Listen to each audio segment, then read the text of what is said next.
How to quickly cut and serve a pineapple. Using a serrated knife, cut the pineapple in half.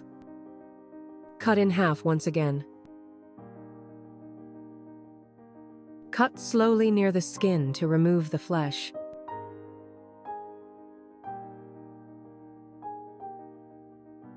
Make 2 small V cuts on each side.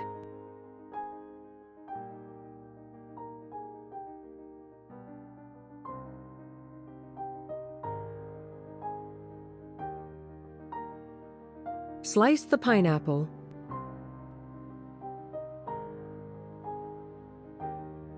Et voila! The pineapple is ready to be served.